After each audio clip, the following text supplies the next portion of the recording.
à l'exception des musées d'ethno, les musées refusent de s'intéresser au PCI.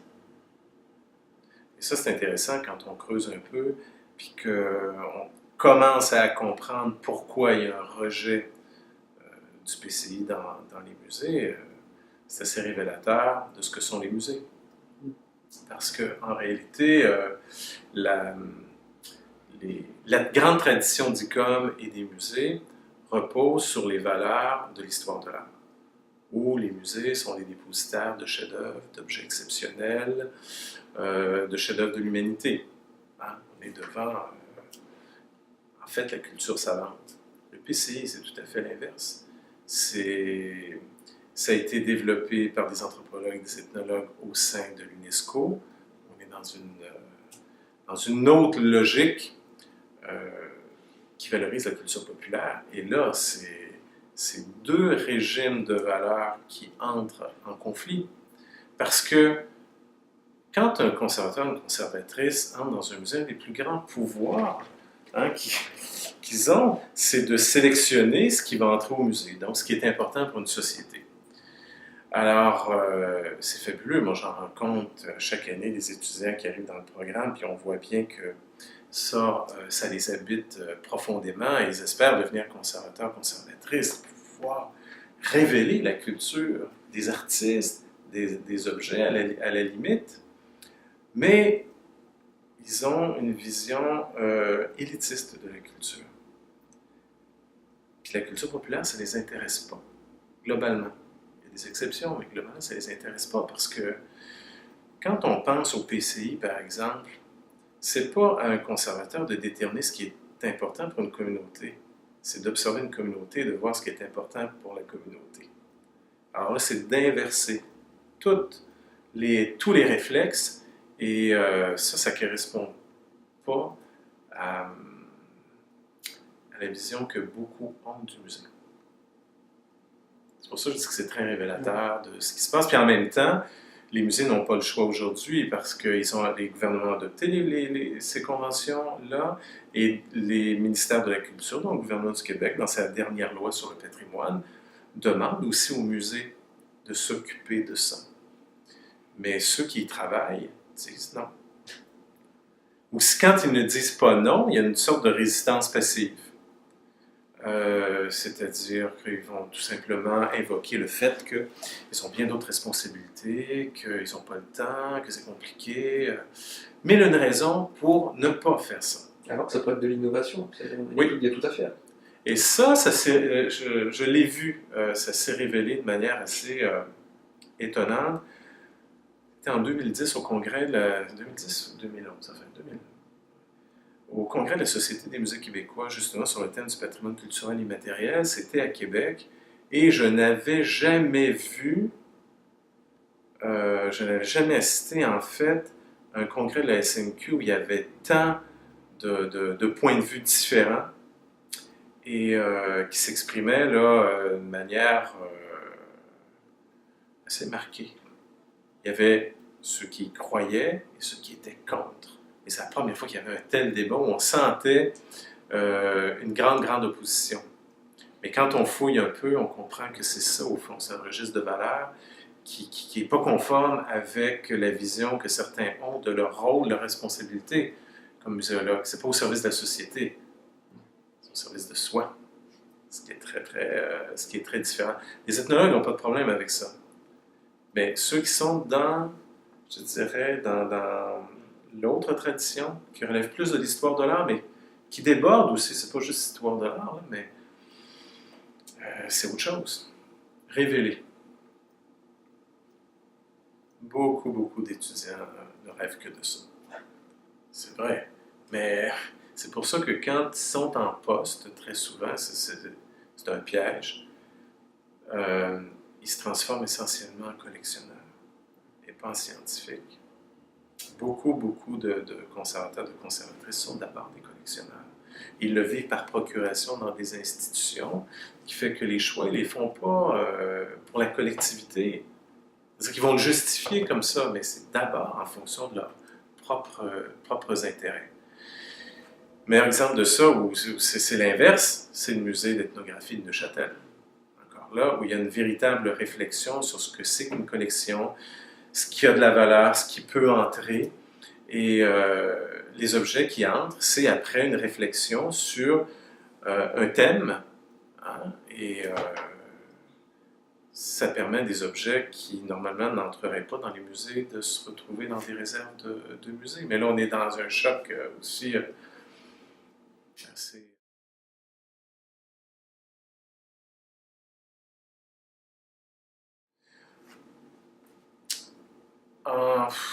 C'est au début du musée de la civilisation, ça je pense, c'est en 92, début des années 90. Je me suis dit, tiens, on va faire une exposition sur le hockey. Est-ce qu'il y a quelque chose de plus important dans la culture nord-américaine, canadienne, québécoise que le hockey? Pour se rendre compte très rapidement qu'il n'y avait rien dans les collections. Parce que les conservateurs ne s'intéressaient pas au hockey du tout. Donc, il n'y en a pas. Et c'est à partir de cette expo-là qu'on a commencé à faire entrer des objets, mais il y a encore très peu de choses. Sur le sport, le plus important, celui qui a le plus grand impact sur la société, non. Parce que le musée est le reflet des intérêts des collectionneurs, qui ont des lubies, qui ont bon, c'est peut-être trop sévère quand j'utilise le terme lubie, parce que, bon, ils ont chacun leur thème, mais ça n'a rien à voir avec l'intérêt collectif, c'est ce que je veux souligner. Prenons la loi sur les biens culturels. La loi sur les biens culturels qui vient de devenir la loi sur le patrimoine. J'ai travaillé avec Roland Arpin. En 1999-2000, on a préparé le projet de loi qu'on a appelé après le rapport Arpin. Ça a fait consensus, mais ça a pris 11 ans, 12 ans, avant que la loi puisse changer. Puis ça faisait consensus, déjà, ça ne posait pas de problème. C'était compliqué. Quand on regarde ce qui est classé au Québec, un des éléments les plus importants du patrimoine matériel et immatériel, qui n'est même pas encore dans le registre national, les cabanes à sucre. La cabane à sucre, je regrette, mais c'est une des choses les plus importantes. D'abord parce que c'est un métissage technologique et culturel entre les Autochtones et les Québécois. C'est un transfert culturel qui vient des Autochtones, qui est inscrit dans la culture populaire. Les cabanes à sucre, c'était, jusqu'à il y a quelques années, c'était toujours artisanal. C'était une famille qui avait une terre, qui avait une érablière, qui produisait de manière un peu artisanale. Il y a des traditions autour de ça, il y a des objets, mais le lieu, et ne serait-ce que le terme, déjà, la cabane à sucre, ça fait rêver quand on est enfant, puis encore, quand on vieillit, ça reste, il y a quelque chose de fantastique autour de ça. Fondamental dans la culture québécoise, pas de classement. Il n'y a pas toujours de logique. C'est-à-dire qu'il y a des gens qui ont des préoccupations particulières. Alors, quand la loi sur les biens culturels, la première version a été adoptée, c'est en 1922, pour ça, elle va être modifiée, ben on protège des églises, des presbytères, du patrimoine de la période française. C'est assez intéressant de voir comment les choses évoluent sur la ligne du temps. Mais encore là, on a oublié qu'il y avait la sucre. Pour plusieurs raisons, parce que aussi, c'est lié à la culture populaire. Trop populaire. Trop populaire, puis le jour où il n'y en aurait plus, on se dirait, mais comment ça se fait? Personne n'a pensé à ça. C'est assez révélateur. Comme pour le hockey, dans les collections de musées. C'est ce qui manque un peu peut-être dans le musée en général. Ouais. Parce que quand le musée a fait son exposition sur le hockey, ça s'appelait Fou de hockey, les conservateurs sont tournés vers des collectionneurs. Il y a des collectionneurs qui avaient des objets intéressants, et là, bon, le musée a fait des acquisitions, mais ce n'était pas un réflexe naturel, parce que ça concernait encore là quelque chose qui était considéré comme trop commun.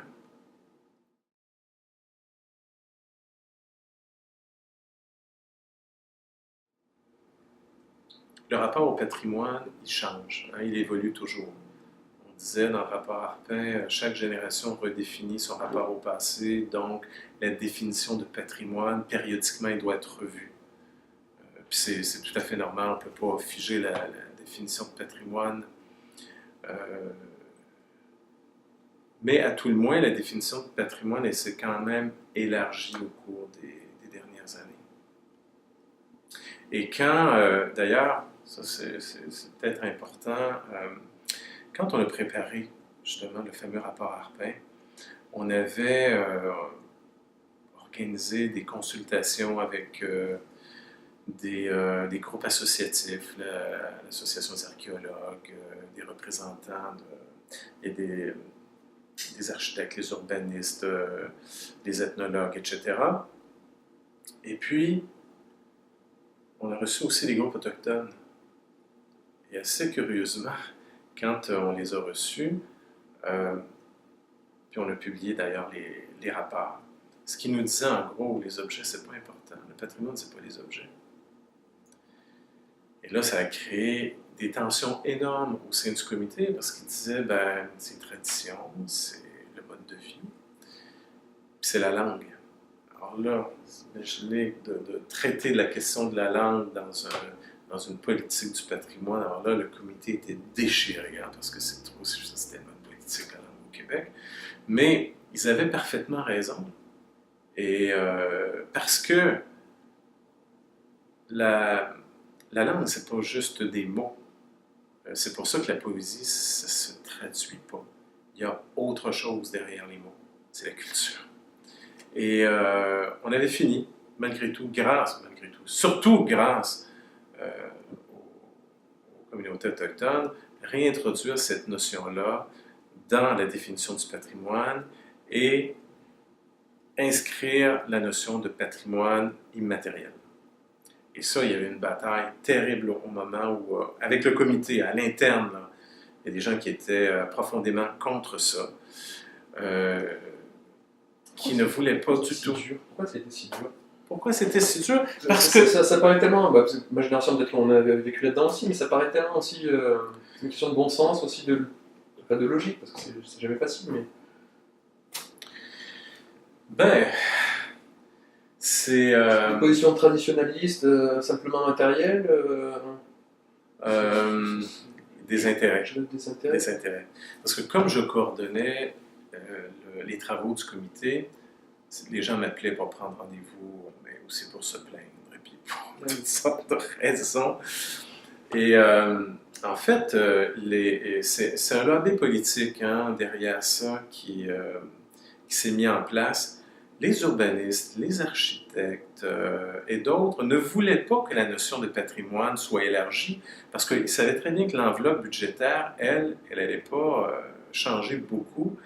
Et pour eux, c'était clair qu'ils perdraient des ressources financières. À partir du moment où on reconnaît un autre type de patrimoine, bien, il faut y consacrer du temps, de l'argent, il faut faire des inventaires, etc. Donc, il y a des gens qui ne voulaient pas que ça change. Mais on l'a maintenu.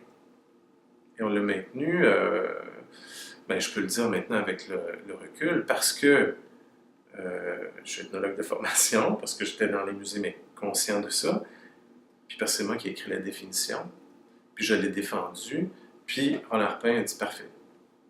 Je n'avais pas eu le soutien d'Arpin, ça ne se retrouverait pas là. Mais on a bien fait parce que le gouvernement du Québec a adopté quelques années plus tard la Convention de l'UNESCO sur le PCI, mais c'était déjà là en 2000 quand on a publié le rapport. Mais je me suis fait engueuler, j'ai subi toutes sortes de pressions pour sortir ça de ça. Par des gens qui se disent des grands défenseurs du patrimoine. Ils ne voulaient pas. Bon, aujourd'hui, c'est difficile de contester ça parce qu'il y a un consensus international en plus, mais il y a 14 ans, c'était pas la même chose. Le contexte était différent. En tout cas, ça avance. Hein? Ça avance petit à petit. Oui. Oui, mais il faut... C'est des batailles, de longues batailles. Oui, mais il faut accepter de les mener. Quand ça en vaut la peine, vraiment, parce que là... C'est la même chose pour les paysages. En 2000, quand on préparait la loi, la ministre de la Culture, Mme Maltais, elle nous avait bien dit au comité, parce qu'il y a eu tout un débat de société autour de la question des paysages. Elle disait, je ne veux pas de ça dans la politique. Ça, c'est une affaire d'intellectuels puis de spécialistes. Alors, bon, on travaille pour le ministre, donc on doit prendre en considération ce qu'elle nous demande. Donc, vous avez toute liberté, mais ne touchez pas à ça. C'était en gros son message. Et puis après, mais quand on recevait tous les comités, mais ça revenait dans beaucoup de rapports. Puis on avait décidé qu'on publierait les rapports, donc on ne pouvait pas ne pas dire, ben écoutez, on ne l'invente pas, là, il y en a beaucoup qui sont sensibles à ça, il faut commencer à y réfléchir sérieusement, protéger les paysages. On avait une autre réunion avec la ministre, puis il n'était toujours pas question. Et puis, on se demandait comment on allait faire pour solutionner ça, si on ne peut pas ne pas en parler. Et finalement, j'avais trouvé une solution pour convaincre la ministre. J'avais lancé un sondage national avec Léger Marketing. On couvrait toutes les régions du Québec, francophones, anglophones, tous les groupes d'âge. On avait toute une série de questions sur ce que c'est le patrimoine, ce qui est important. Et ça ressortait comme une des choses les plus importantes. Et on leur a dit, écoutez, c'est la population. Alors finalement, elle a accepté. C'est la protection des paysages s'est retrouvée dans la loi sur le patrimoine. Mais par ailleurs, il y a quelque chose qui ne se trouvait pas dans le rapport Arpin, qui n'a jamais été mentionné par aucun citoyen. Et c'est là qu'on voit que les politiques sont aussi politiques, mais c'est tout à fait normal. Mais dans la nouvelle politique sur le patrimoine, on classe maintenant des personnages historiques. Des gens qui ont été importants. Une espèce de panthéon du Québec. Alors, il y a eu Louis Cyr qui a été classé, Félix Leclerc, des choses... sûrement que ça se défend, mais en tout cas, c'était pas là à l'époque.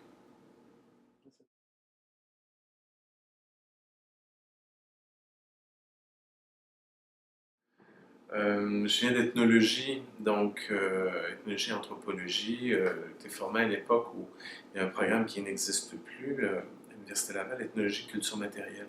Je travaillais vraiment sur les objets. Jean-Claude Dupont, qui a été mon directeur de thèse, a été très, très important.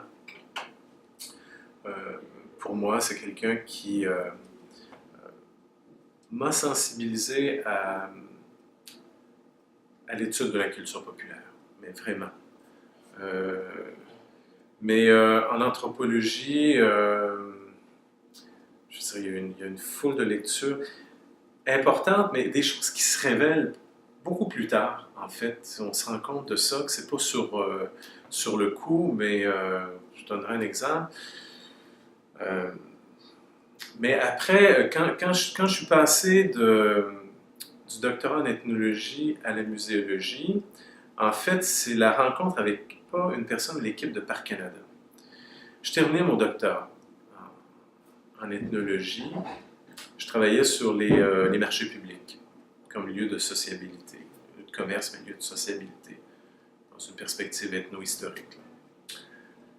Et puis, j'ai cette opportunité de travailler à Parc sur le site Lieu historique national des Forges du Saint-Maurice. C'est ma région. C'est un site magnifique, premier site industriel au pays.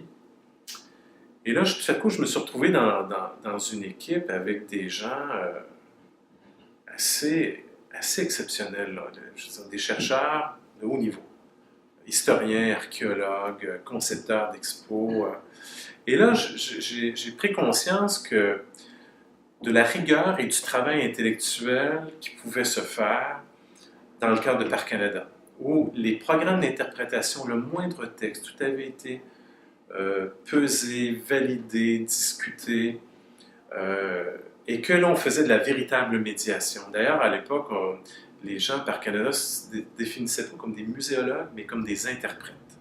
Hein, c'est le concept d'interprétation. Et là, j'ai pris conscience que ce travail-là, qui est un travail rigoureux, aussi rigoureux que ce que j'avais fait à la maîtrise au doctorat, tout à coup, ça trouvait écho vraiment dans le public.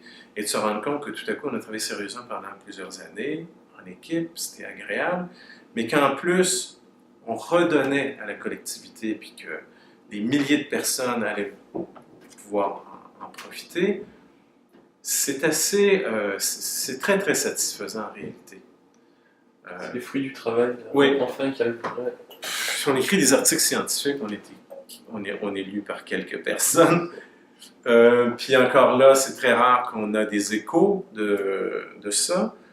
Puis là, je trouvais que c'était formidable. Et j'ai décidé de rester d'abord à Parc Canada, puis de rester dans le monde des musées. Mais la rencontre la plus importante, c'est certainement celle avec Ron Arpin, premier directeur du Musée de la Civilisation, qui est c'était un grand gestionnaire, mais un grand intellectuel aussi. Il faut savoir que c'était le plus haut fonctionnaire du gouvernement du Québec. Il a été sous-ministre à l'Éducation, sous-ministre à la Culture. Il était conseiller, enfin, il avait été conseiller de plusieurs premiers ministres. Et quand il a mis en place le Musée de la Civilisation, il l'a fait avec intelligence. Et il a créé une institution unique. On oublie ça maintenant parce que ça fait 25 ans. Mais moi, je me souviens, j'étais à Parc Canada quand le Musée de la Civilisation a ouvert ses portes. On m'avait proposé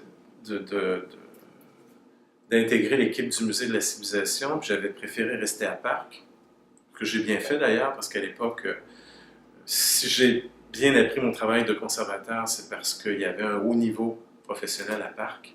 Puis ça m'a suivi après toute la carrière. C'est pour ça que je suis assez... je suis redevable à toute cette équipe de Parc Canada. C'est un peu pour ça que j'ai écrit le texte dans Théma. Donc, Ron Arpin va créer le Musée de la Civilisation, un nouveau concept, une nouvelle manière d'envisager le musée, le rapport aux visiteurs. Mais les gens oublient que dans le milieu muséal québécois et canadien, c'était un scandale, l'ouverture de ce musée-là. Et qu'un musée se préoccupe des visiteurs, c'était considéré comme de la folie. Il y a des gens qui disaient, il y a un fou qui est en train de diriger ce musée-là, on ne sait pas d'où il vient, c'est même pas un muséologue, c'est pas un conservateur. Ah, ça a été, les premières années ont été terribles, sauf que il avait tellement raison que finalement, ce modèle-là s'est étendu partout au Québec en termes de médiation, éducation muséale, mais surtout animation culturelle, services culturels. Et c'est le premier musée qui a exporté ses Québécois, qui a exporté ses expos à l'international, mais surtout qui a exporté son concept et sa manière de faire. Et ça, c'est une des plus grandes contributions à la muséologie. Et puis Roland Arpin a été, bon, il devient mon patron quelques années plus tard, il va devenir aussi un ami, mais ça a été, en fait, je me suis retrouvé avec lui dans une situation de mentorat, sans le savoir, parce qu'il m'avait choisi. Et j'ai appris énormément avec lui, c'était quelqu'un de brillant, de généreux. Et comme il était, c'était un intellectuel, il a beaucoup écrit. Il donnait énormément de conférences au Québec, mais beaucoup à l'international. Et c'est le muséologue, parce que moi je considère que c'est un muséologue, lui ne se définissait pas comme ça, mais c'était vraiment un muséologue. Il a écrit des textes qui restent encore aujourd'hui importants pour la muséologie, d'actualité. Il a connu une reconnaissance internationale. Et c'est pour ça que je prépare une publication sur le Musée de la Civilisation, mais surtout sur son action au Musée de la Civilisation. Il est probablement aussi important pour nous que Georges-Henri Rivière. C'est quelqu'un qui a marqué la muséologie. Et quand il a quitté le musée, j'ai hérité de ses archives, de tous ses textes. ben, il y avait plus de 400 textes de conférences et articles publiés dans les 15 dernières années de sa vie. Et là, j'ai fait une sélection de textes. Il y en a plusieurs qui étaient publiés, mais il y avait beaucoup d'inédits. Alors, ça va donner un ouvrage qui s'appelle « Un nouveau musée pour un nouveau monde ». Et c'est vraiment sa vision de la muséologie. L'intérêt de ça, c'est pas juste ce qu'il a écrit, c'est surtout qu'il a rendu tangible le concept du musée. Il a eu une bonne idée, mais elle s'est concrétisée, puis c'est une idée qui a rayonné.